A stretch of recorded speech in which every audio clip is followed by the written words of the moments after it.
On the power of J Skull. Go, Welcome. go.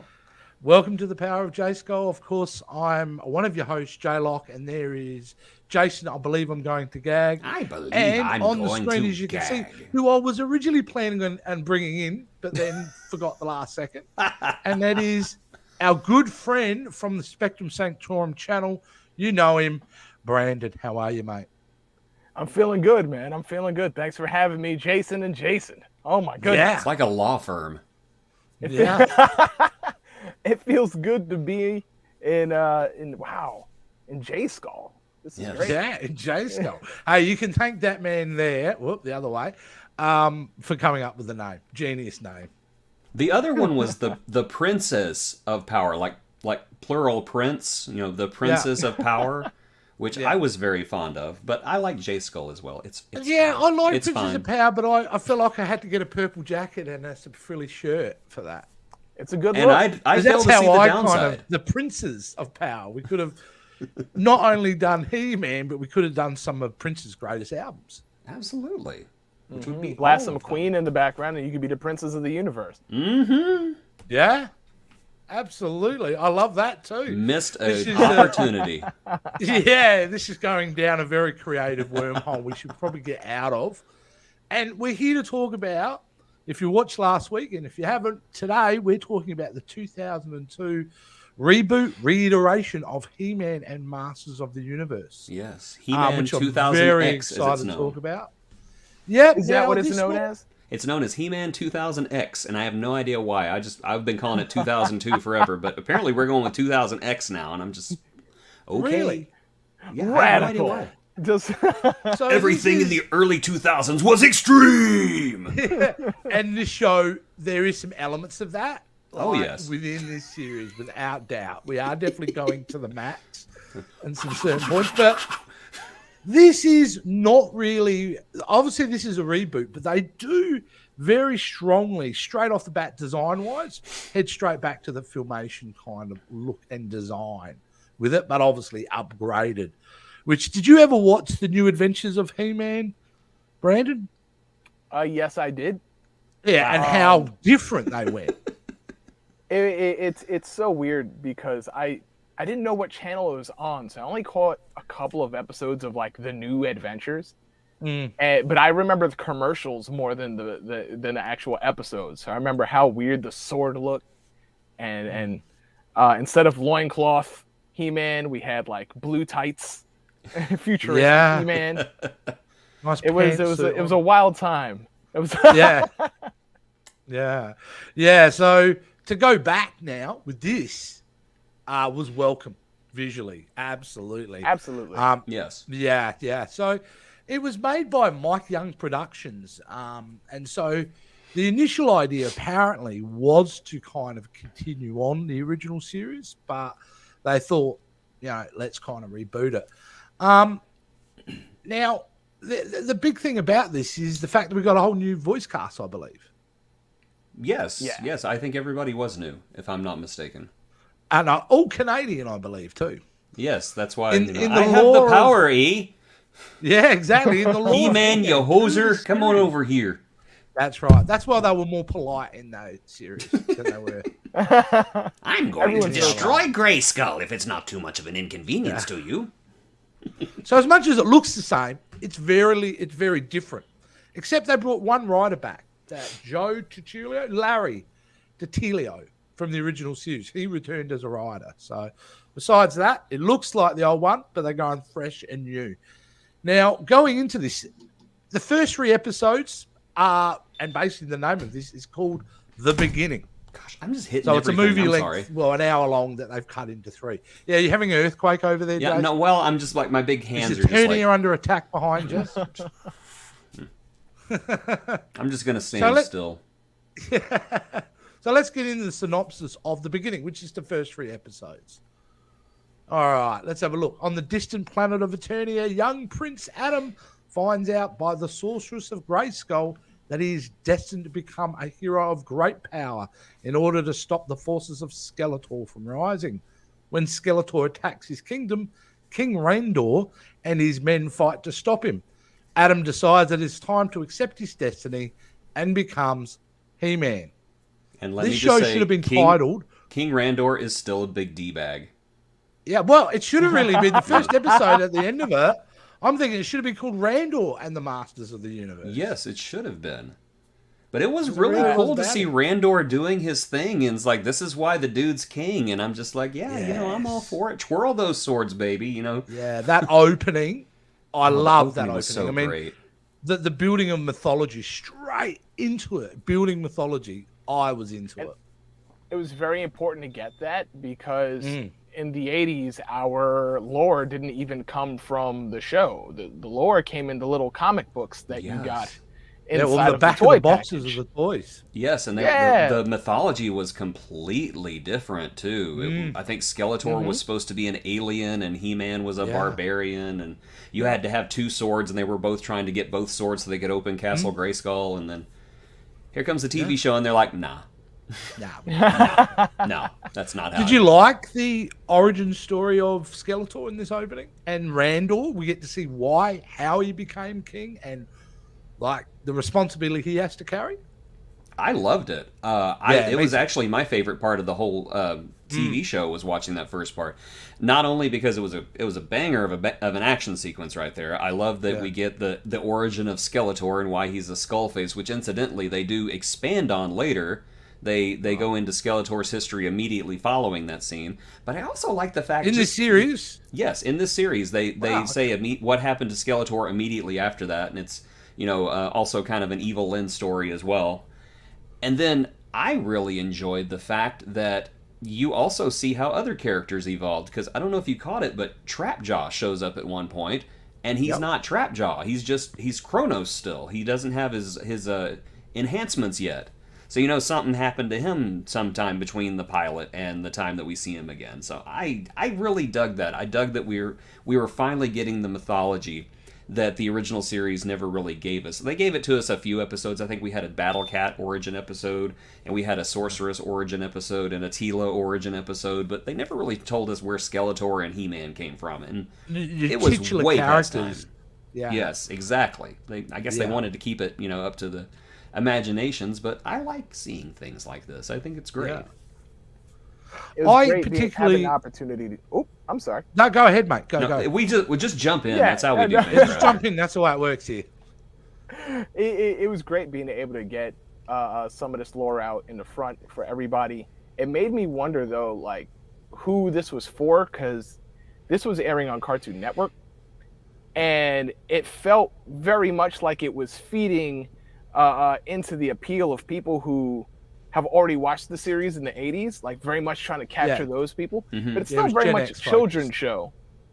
Oh yes. And I felt like the lore was very good for everybody. Because if you're brand new to the series, great. You get to see all of this backstory. You can jump in right now and feel included. And everyone who's watching in the 80s, this is like, wow, this is more than they gave us, because all we had was 30-minute toy commercials. Very simple stuff. Good versus evil. The story ends after the half hour, and there's a valuable lesson at the end. Yeah, absolutely. I completely agree with everything. Yeah. Yeah. I remember watching it when it first came on, and I thought, wow, this was made for me. But upon revisiting, I'm like, well, this was kind of made for everybody. I can see it now. I don't think at the time they studios knew what to do with material like this, because they see it as animated. So even in that period, they're kind of okay, well, it's not like The Simpsons or Family Guy, and it's not like the real simple cartoon. So these days it doesn't matter, but I think then too, especially that time period, they probably just didn't know where to place this to hit the demographic they were really targeting. But it does. What would they? It's a 4-quadrant show. I think anyone can watch it if you're absolutely. kind of open to the concept of it.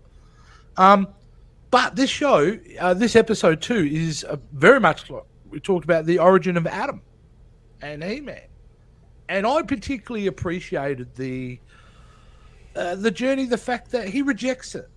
The Joseph Campbell mythology storytelling device of he's presented with this opportunity and he rejects it. and Yes. only after great tragedy it comes back to it.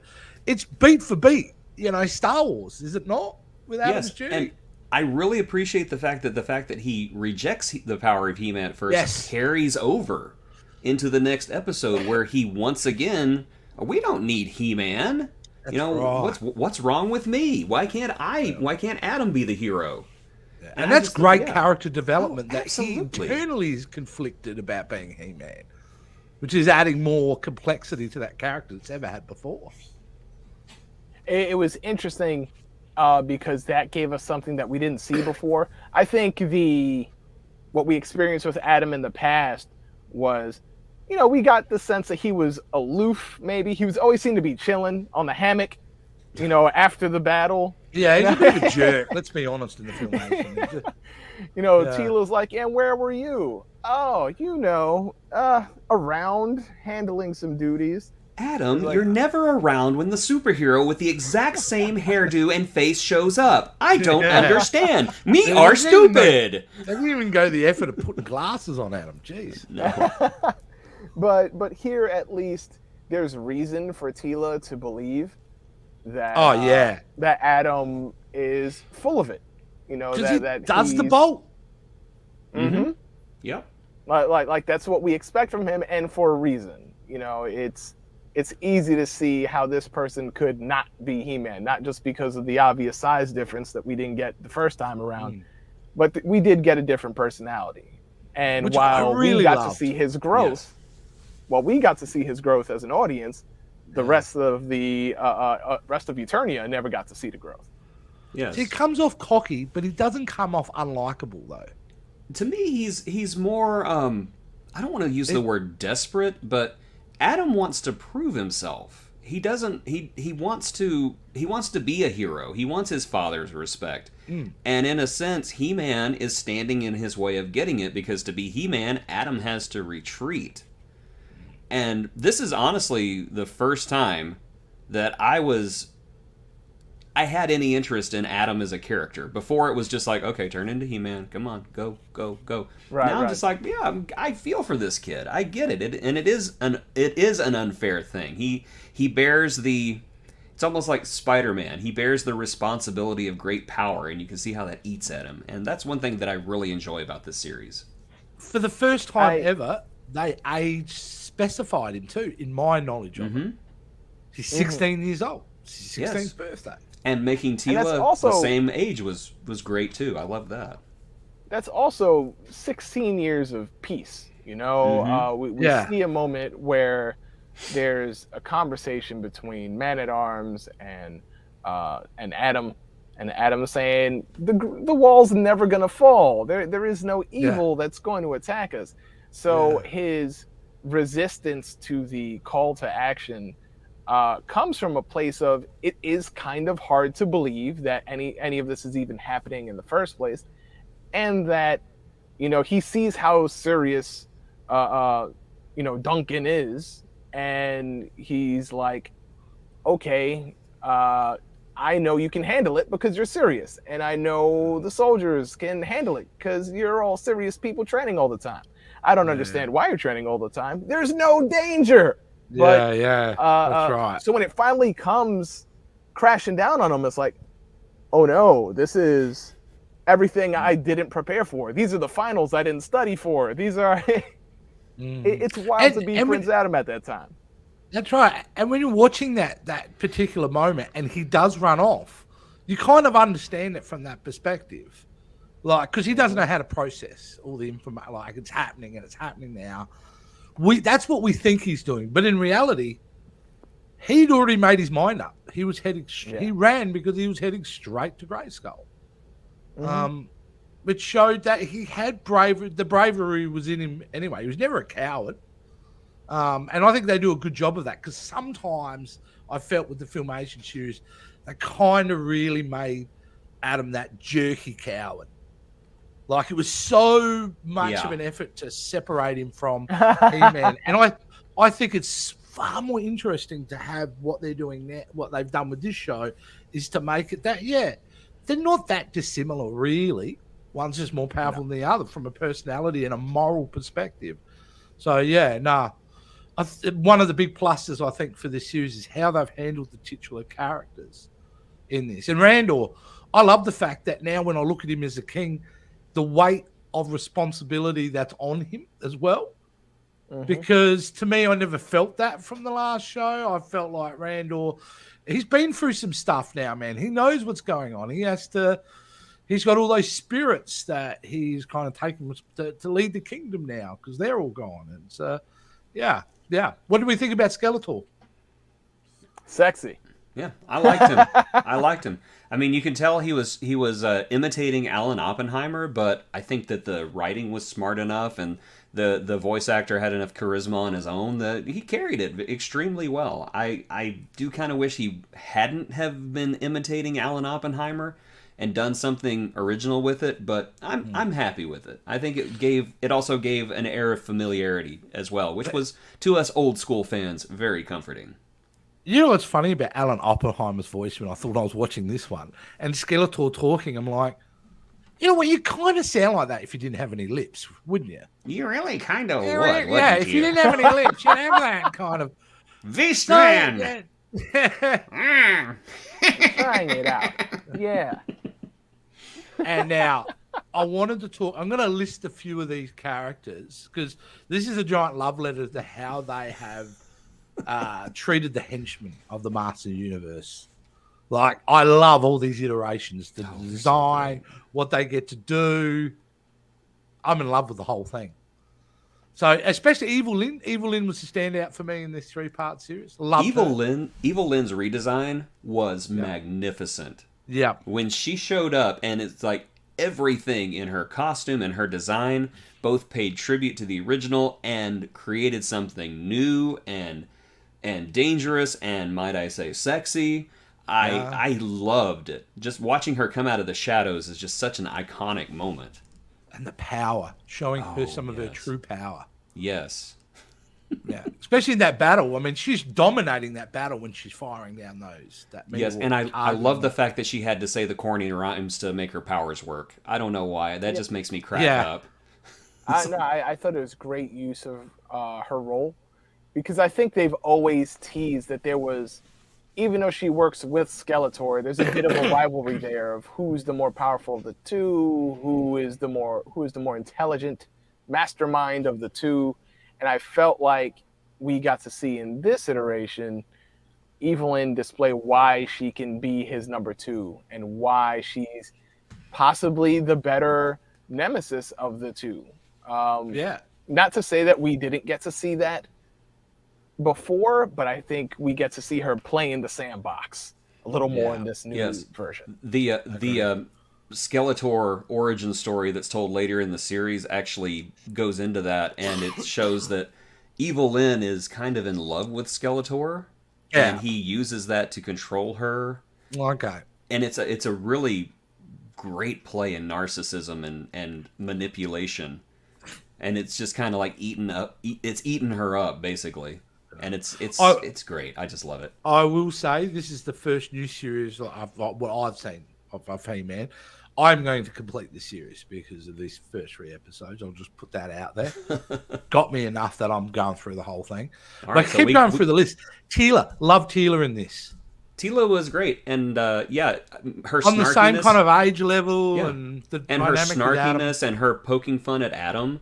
I love the fact that she was sarcastic about his so-called cowardice, but at the same time did not hold it over his head or just endlessly rib him about it. I thought that was, I could understand where she was coming from, and she didn't come off as just a complete turd.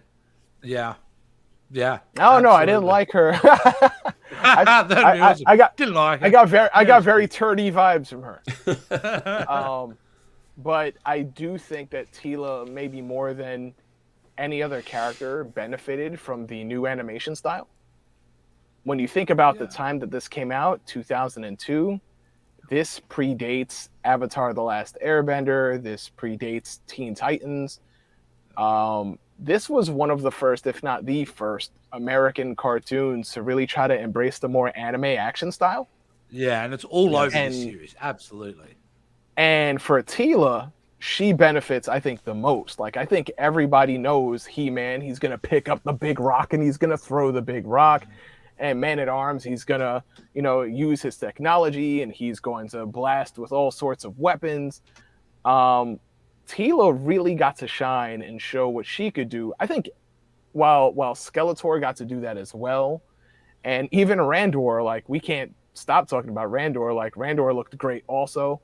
But since he takes that king role and we expect the action from the other characters, Teela really got to shine with this new animation style. A lot of flips, a lot of use of her staff. Really good action from her.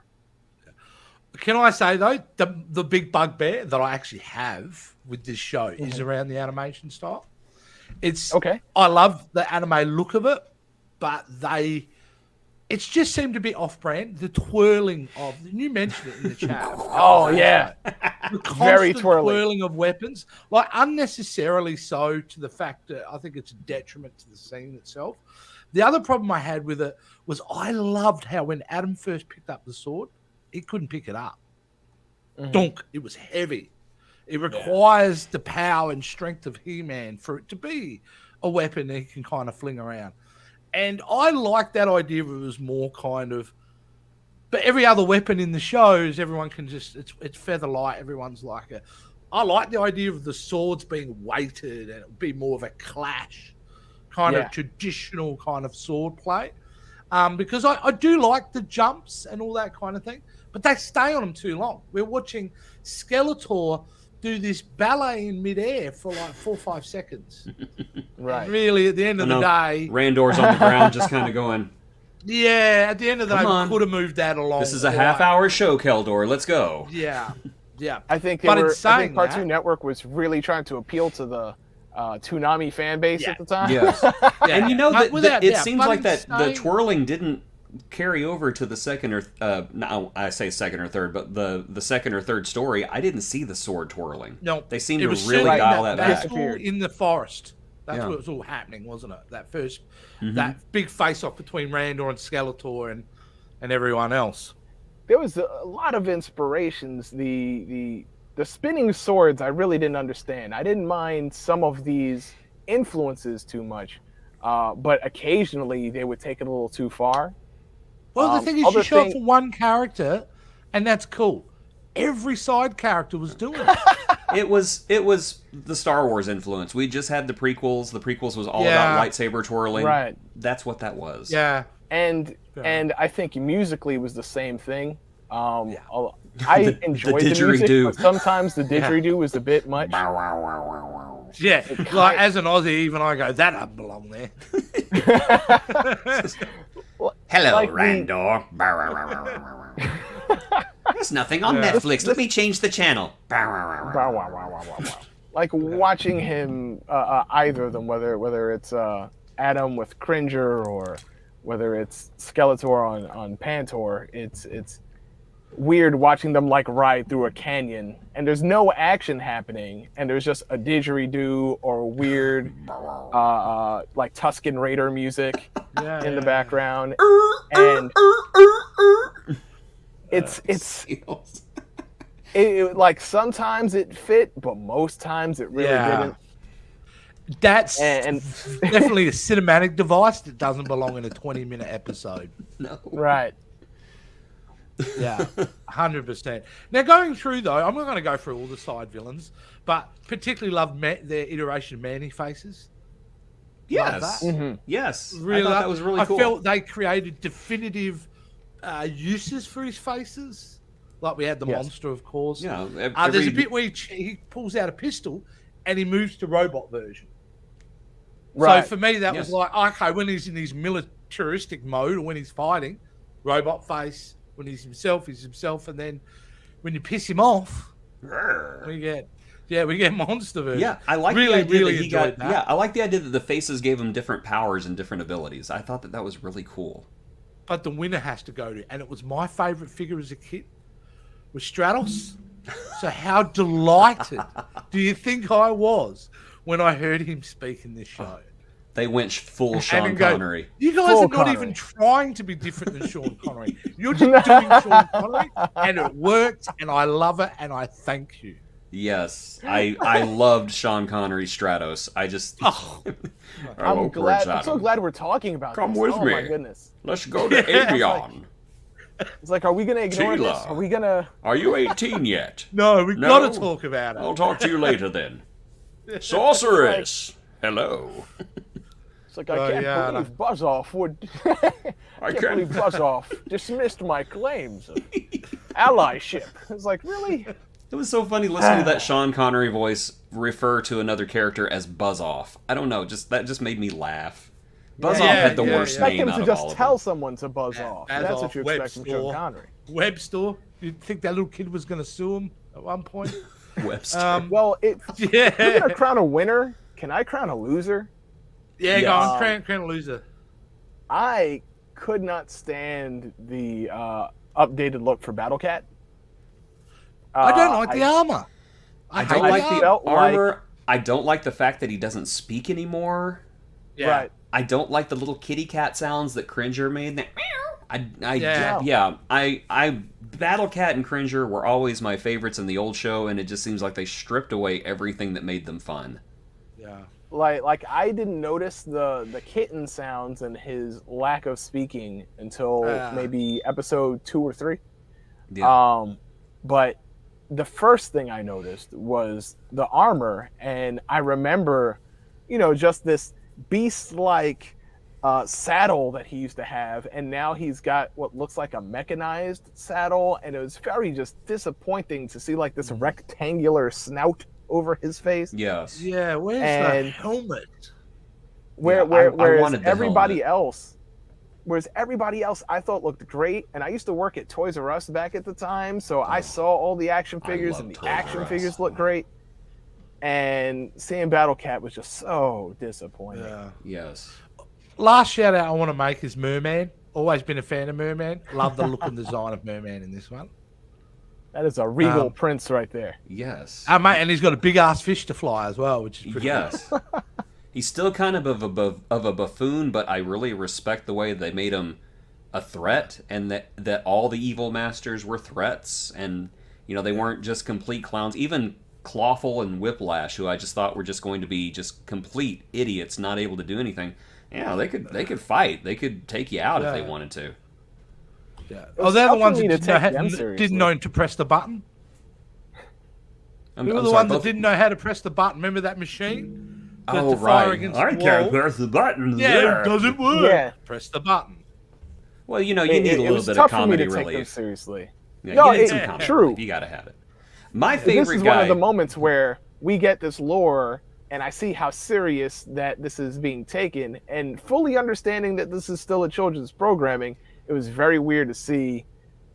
All right, we get lore, we get action, we get all of this good stuff for us, and then we have some people that sound like Bebop and Rocksteady, just like just hey guys, oh He-Man's coming, and it's kind of hard for me to hear that voice and Yeah. just So accept that, you're right, that. because it is still in the era of taking it to the max. So Yes. it is that influence, isn't it? Yeah. I want to talk about my favorite evil master, and that was Trapjaw. I love Trapjaw so Yes. much, and Trapjaw's redesign was over the top, but at the same time, it was so awesome because whenever his arm attachments came out, they just unfolded and were just ridiculously big, and yet it worked. And I That just bit when love that. Sheila like coming at him straight away, and she looks like she's going to get him, and he just changes his thing and cuts her sword. Yeah, Love and that. with he bites his sword off with with his mouth, which was a great callback to the original pilot where he did the same thing. She kind of did the whole thing with her sword, and I was just like, I know, Leo DiCaprio doing that right there. I was a big also fan liked of Triclops. Triclops' redesign was great. Triclops looked great. He knew his role. Like I felt like he knew his value on the team. Yeah, Like, I really like how the evil masters had jobs now. Like you're our tech guy, you're our beast guy, you're our magician. You're That is Trapjaw. the strength of this show is the character development they've done early on, and the fact that everyone seems so defined. They're Yes. it's so well done on that element, and that's why I'm looking forward to see what they do with these characters. Just because they've set them up so well. In a 3-episode arc, I know exactly who's the powerful, where the hierarchy is. Totally yes, yes, and I'm really excited that you want to look at this whole series, because I'll be honest, I haven't seen this whole series yet. Oh well, because Cartoon Network was not exactly consistent in where they put it on the schedule, so I missed quite a bit of it. Oh my goodness. Yes. Yeah, so the problem I think we're going to have is I've been able to obtain a first few of the first season, but it's hard to see this thing at the moment. It is. It's not being streamed anywhere, and there are DVDs, but they're ridiculously expensive. Really? Yes. I was going to buy them on Amazon Prime. I was like, yeah, I'll just plunk down the money and get I think there are 3 seasons. Nope. They have a page where it says you can watch it. You press the button, nothing happens. You look at it I looked at it on the phone. It said this series is not available to stream. So I'm guessing there's some kind of rights thing.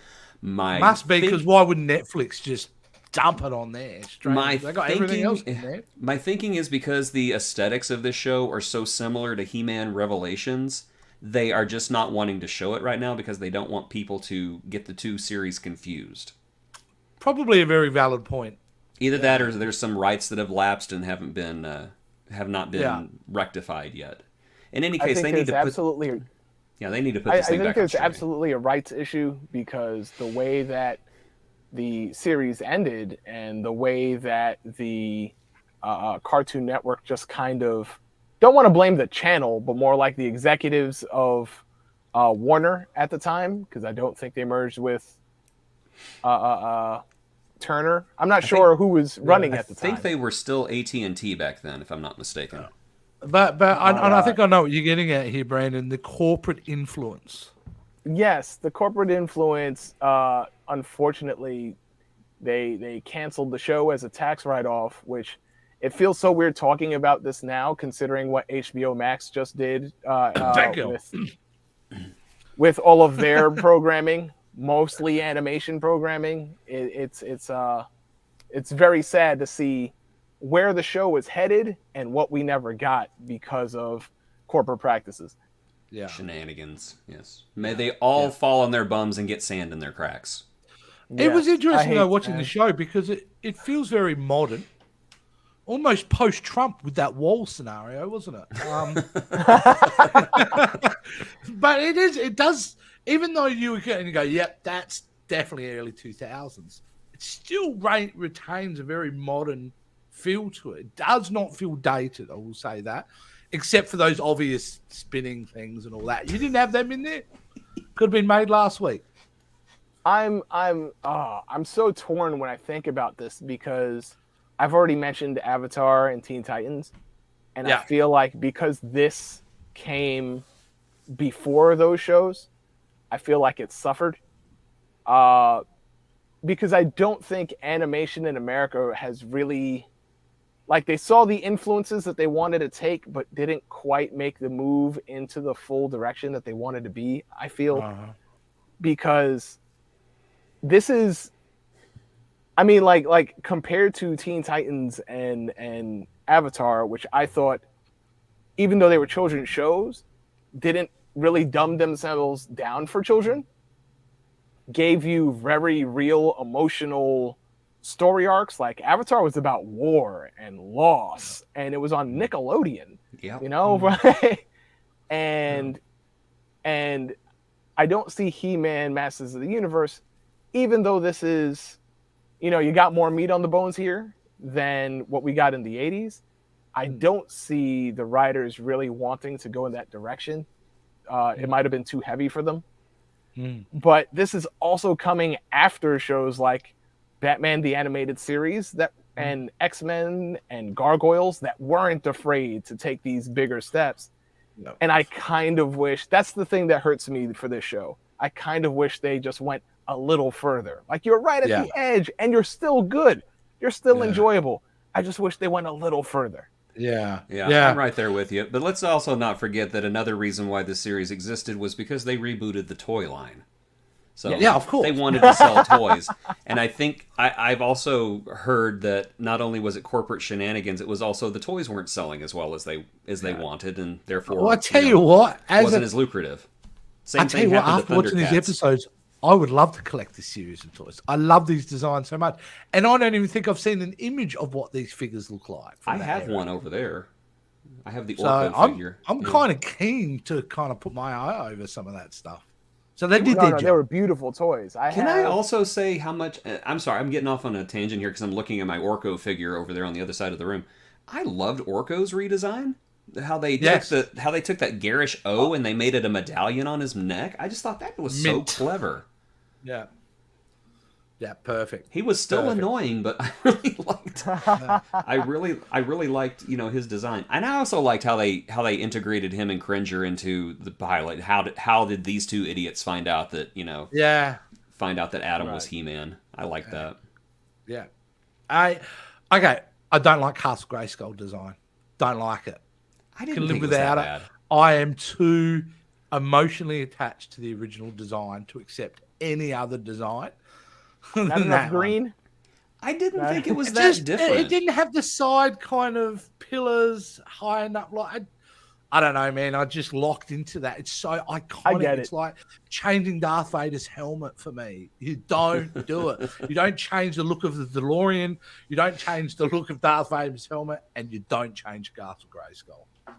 I didn't think it was that much of a change. It didn't bother me Generation too much. X, old man.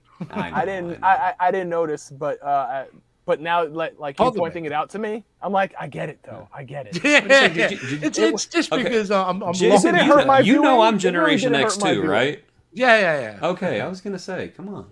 Well, I was just saying I'm a Generation X, old Okay, man. It I know assuming I am Xbox aging used it. gracefully, but I think you're only like 3 years older than me.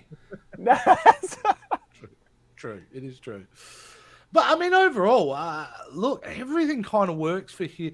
I mean, the story, the plot line, besides the beginning bit, it's fairly rudimentary. Couple of giant battle scenes I thought were really, really, really great. Especially going back to Evil Lynn. She's clearly non-environmentalist, I will say. She destroys that whole area, right? Like, what's the deal with that? Like, at one point, it's like, yeah, look, okay, don't crowd me, boys.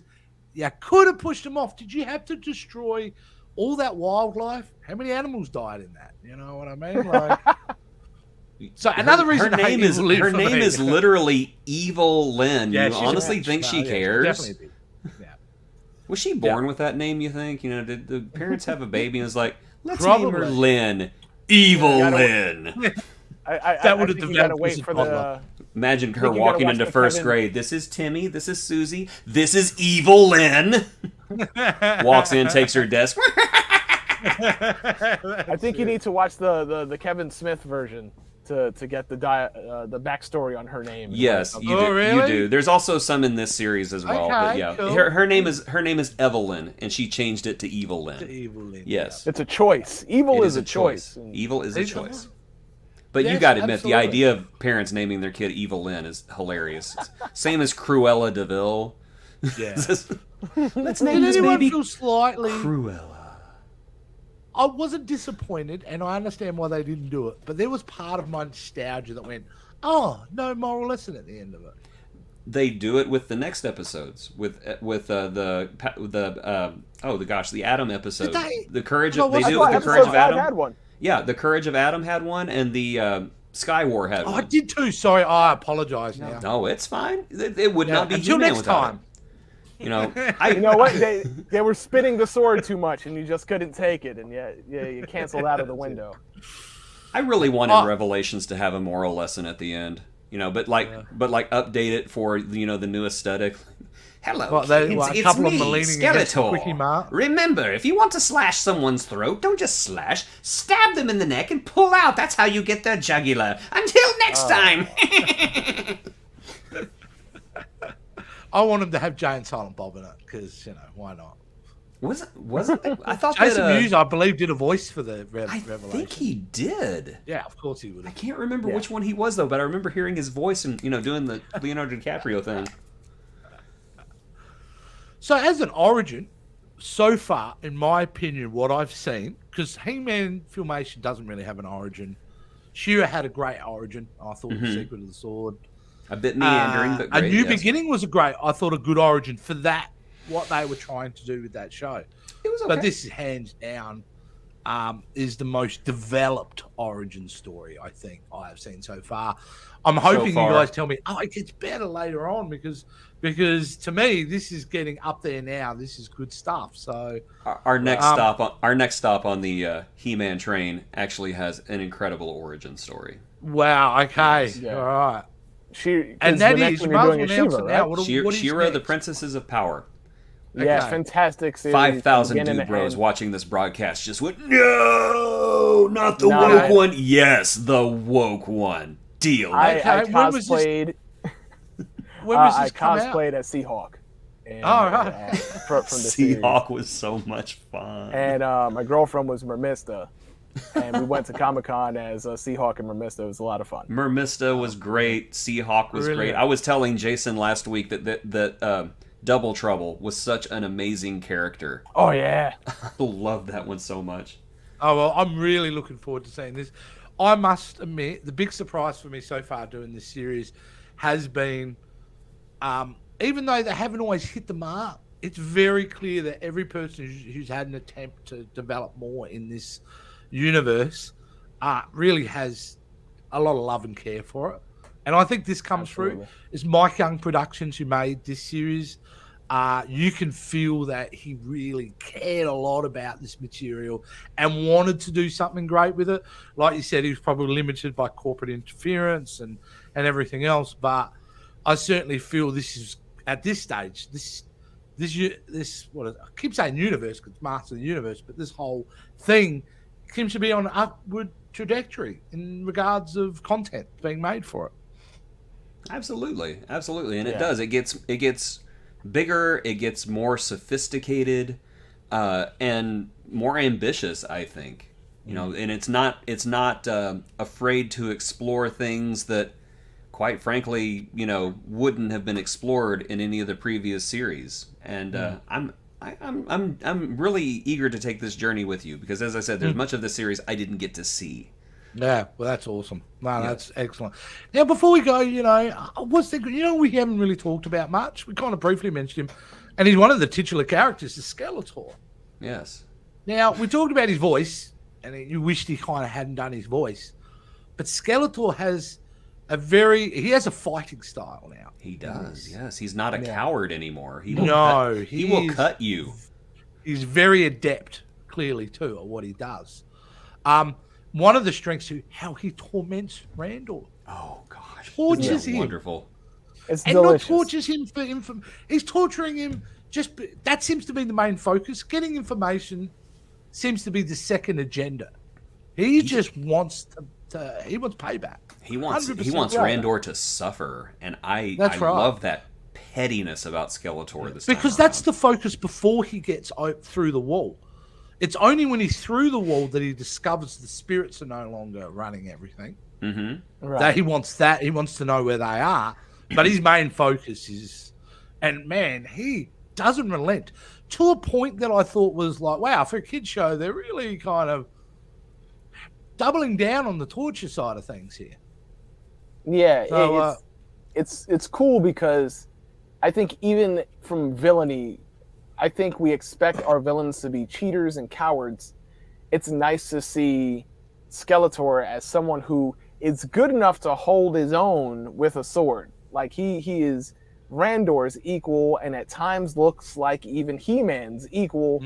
But he's not afraid to, lie to you, push someone off a cliff. Because he's evil. It's in the name. It's what he fights for. He's like, I'm evil. I loved his sense of humor as well. The whole the line. How noble! I believe I'm going to gag. I loved that. There's a scene at the beginning of the episode, like right after we make the transition to the present after the flashback, where Merman's bringing in this jewel that they need.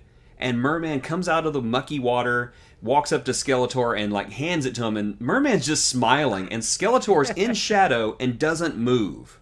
Yeah. And Merman's like, and then he realizes the stone's dirty. So Yeah, he someone has- says, he "Oh, has you to- think you would have cleaned it first?" I know. Then he goes and like wipes it on Beastman and gives it back to Skeletor. I thought that was high comedy. That's the kind of comedy I do wanted like to that see. little interplay with Beastman going, "Oh, I never get to like." There's about 3 times he gets the death glare from Skeletor. Yes, Skeletor doesn't yeah. say anything; he just looks at him. Oh, no! At the one point, he goes, "What did you say, Beastman?" And yeah, I kind of like that little interplay. Very cool. You're welcome, Skeletor. What did you say? I said you're well. Gosh, what did he say? You're well kept, Skeletor. You know how you were saying before, Brandon, you didn't think they just didn't quite go far enough. I think that applies to Skeletor's origin, though, because the only thing they didn't do with his character is to give them a villain who you could kind of understand his perspective. Because when we see Skeletor, even at Keldor, he's just evil, right? Yeah. Would have been nice to have kind of going, but why is he doing this? Why? You know, that would have been probably added a lot more to it. I'm torn because there's and I think you'll find out more later on as you go in the series. Okay. But I'm torn because I feel like we have in 2022 and even before that, we have so many origin stories. You know, we brought up the Cruella movie. You know, the Joker has. I don't know why we did. We I love liked the taking Cruella movie, but, you know, that's our just me. favorite villains and then humanizing them and trying to show their perspective. Yeah. And I feel like while I understand where you're coming from, Yeah. I enjoyed having a very tiny origin, but still saving room to just let Skeletor be evil. Yeah. I suppose I was. It's I still agree with you to an extent because the world Eternia feels so lived in. Like we have trade disputes, you know, between two other colonies. Again, Star Wars influence. Yeah. Yeah, it's so this is a world with politics and things going on, but we don't actually know Skeletor's motivation yet, other than the fact that his face burned.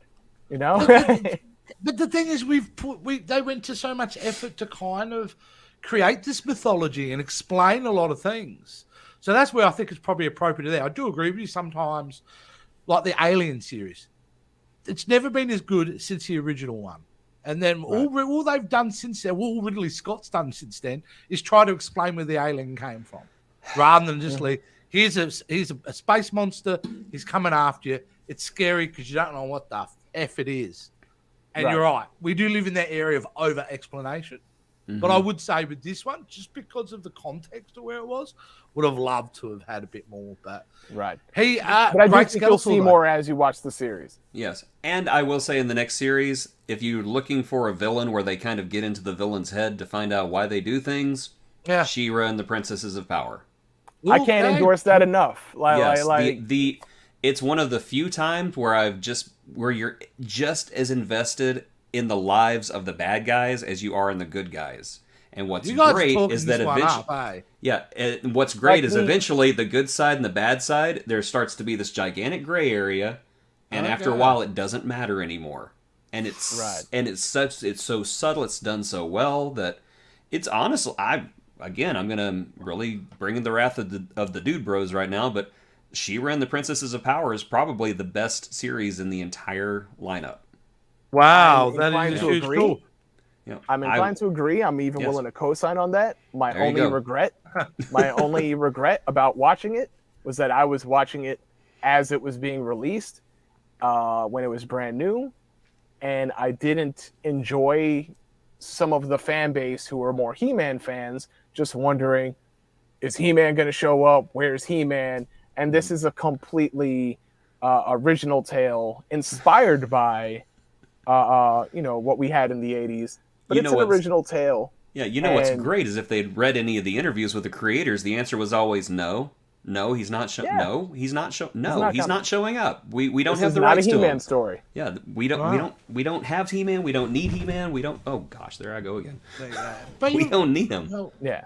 Shearer did a fantastic job, even from the only thing I've been exposed to is the original series, of giving itself its own identity, though, hasn't it? So it doesn't need a crossover event. I think, like as we spoke about when we saw back then the filmation of how well developed the villains were in that one, and just from a design perspective, they were like better. They had structure, so I can't wait to get into this now. I'm really looking forward to it. So I was just trying to look up when it originally aired, but it's not that old, guys. No. We take a big jump here. So we go from 2002, and so you guys telling me there's 15 years of no He-Man content? No He-Man content. Nope. The Wow. Dark Ages. That blows me away because I just had the feeling in the late 2000s there were iterations, in the early 2010s there were. But if you're saying we go from this to that, 2018 was the Shearer and the Princess of Power. I mean, I do feel like the 80s cartoon era sometimes often gets overlooked because of their reputation for just selling toys. Just before She-Ra, there was Voltron, and there was a big gap between the last Voltron reboot and this Voltron. And and same thing with like Thundercats. Thundercats, there's like big gaps between when they get rebooted. Whereas superheroes, we see them re-envisioned all the time. No, that's right. 80s cartoons really get the short end of the stick there. They do a bit. I just, for some reason, had in my head that He-Man's always been around in one version or another. That's why I'm shocked, So, but that's great. Sometimes that gap is important. To get content, give it that, re-interest again. So, you guys got any closing comments on what you thought of this version or the first 3 episodes of this iteration of He-Man and the Master of the Universe? No, thank you for having me, number one. It's a pleasure to be here. I look forward to speaking to you all again, in our private chats when you catch up to the rest of the series and check out She-Ra. Because I'm a big He-Man and Masters of the Universe, fan myself. So brilliant. Well, we'd love to have you back on. Hey, if you guys have me on, it'll be a pleasure to be here. I'm looking forward to seeing it. If I'm ever not on an episode, I will watch it because I love seeing your reactions. Fantastic. What we will do, actually, I'm really just thinking this now.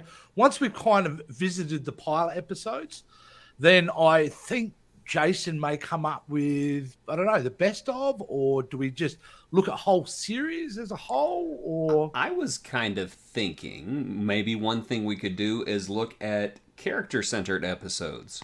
Maybe we could start with Teela's quest from the 80s and then do the Teela episode from the 2000X series, and then they do a really good Teela episode from the CGI reboot. Okay, so we'll go on a Teela pathway, and then we can go on... Or, we could just do the 2000X series. We could talk about all of Revelations, because I don't think Revelations can really be handled in just like looking at 1 or 2 episodes, because it's just this so big, much huge arc. goodness to be had. Yeah, so much. And She-Ra and the new CGI reboot's kind of the same way. So we'll see. The future is crazy. Okay, well, it's pretty clear that we may have the power to watch this. Oh God. I felt dirty as it came out of my mouth. As you should. Because that was so bad. So let's end the show on a downer with that horrible line. Thank you, Brandon, for appearing on the show. You're a great guest. Of course, my co-host and everything expert when it comes to He-Man and the Master of the Universe. And shout out to his background. How amazing does his backdrop look? He's got a mix of new and old there. Absolutely gorgeous stuff. So if you really want to know the truth about something with Jason too, his house isn't insured, but those He-Man figures are. That's how much. He also has the Second Amendment in America, Jason. I'm just letting you know. You can catch me all over this channel at Spectrum Sanctorum, where we've got a list of whole new shows coming down the pipeline. There's She-Hulk to watch. There's the Star Trek show Lower Decks, as well as the Agony can't Booth. wait. We have Looking Forward, a new show that's going to be starting, looking at all the content coming up for each month, starring this man down here, Brandon. And there's lots of great stuff, so you can check me out there. Jason, where can we find you? I'm right here. Yeah. Can you please give your address you can find me online at jasonroygaston.com or on TikTok at jasonroygaston. If you know my first, middle, and last name, you can find me. And Beastman Lou, where can we find you? My Twitter and Instagram handle are right there in the name card. You can follow me at Lewis or Brandon. I am also on TikTok, but you got to put underscores between the Lewis or and the or Brandon. I'm sorry. Oh, you're gonna make I it messed that complicated. up. Yeah, I know. But I'm sure you'll find me. Because I'm Lewis or I'm Brandon. Either way, that's me. Which one? It doesn't matter. There you go. All right, guys. Thanks for watching, and we'll see you next time on the Jason. Take it away. The power of J Skull! Go, go, go, go, go.